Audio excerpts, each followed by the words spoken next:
and welcome to Wanjiro Space. I am Wanjiro Mungai. Today I want us to address social anxiety disorder, or SAD, also called social phobia. And what is social anxiety disorder? This is an overwhelming and sometimes long-term fear in social situations, especially when it comes to speaking or performing in front of other people. It can be speaking up in a meeting, it can be speaking up in a social function, even eating with others in public is a problem for you because you fear that you'll be scrutinized, you even fear you'll be rejected, you'll be judged negatively. That's all that goes through your mind. You know, we've all been in this situation where we have butterflies in our stomach. Who hasn't?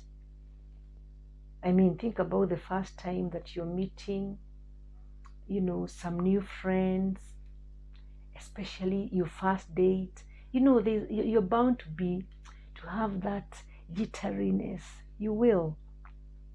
Or maybe for those that are married, when you're introduced for the first time to your in-laws, you'll feel that kind of anxiety. There are many situations where you can feel that the butterflies in our stomach, but SAD is not about the butterflies we feel in our stomach. This is a different thing altogether, because the person who has social anxiety disorder has this intense fear that doesn't seem to go away. They know it is happening to them, yet they can't do anything about it.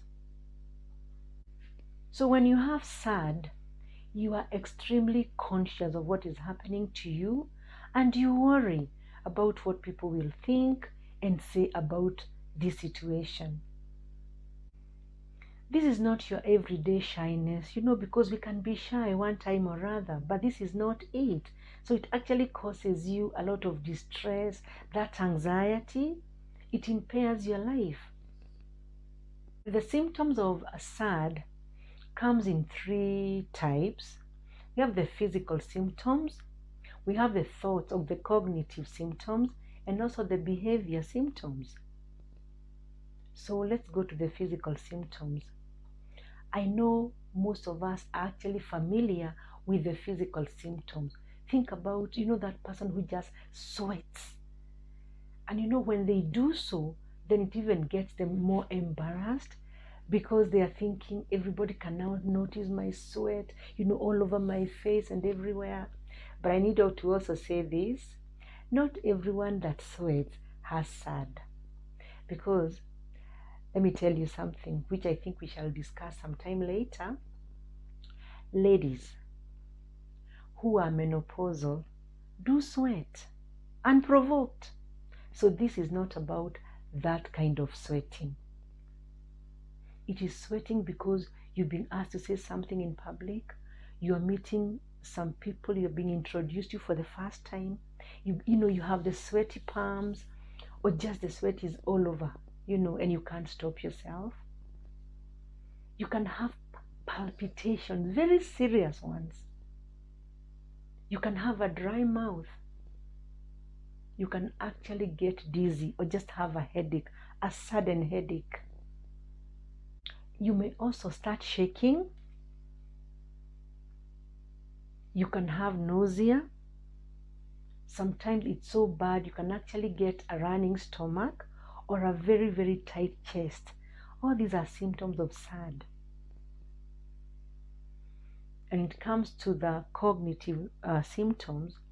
You're always thinking, negative thoughts, negative beliefs.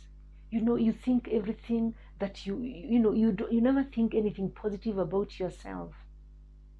Oh, I don't think I can't do it, I can't do as good as so and so. You keep telling yourself that in public. On your own, you can perform. Then you have that bias again, negative. You're thinking, Even if they gave me a chance to do that interview, I don't think I can make it for this job, because the job entails maybe some public speaking, presentations, and you're not that kind of person. You're not cut out for that. So you're thinking, I can't. So you keep feeding your brain with all the negative thoughts till you can't do it. So you feel inadequate, and then you evaluate yourself negatively and below others all the time. You rate yourself below everybody else. And the third one, for behavior. Because you are this kind of a person who lives with SAD, even the choices you make are based on the anxiety. So you choose things that you think will take you away from people. If it's a student, sometimes they can drop classes because maybe this particular class has too many presentations and you can't. Behind the scenes, maybe you are the guy who actually composed a presentation. Maybe you are the best. But you cannot now stand in that, class and do the presentation. If it's a job, the same thing. You may, decline a promotion because that promotion may be taking you to places that will require that you attend a lot of meetings where your contribution is required, and because you cannot, then you may even decline this. But you are the best report writer. But because of SAD, you do not want the job. So this is what SAD means. Missing opportunities of a lifetime because of social anxiety disorder. When it is severe, it would mean leading poor quality life. Because why? You want to avoid people as much as you can. You don't want to go to parties even when you are invited by your friends.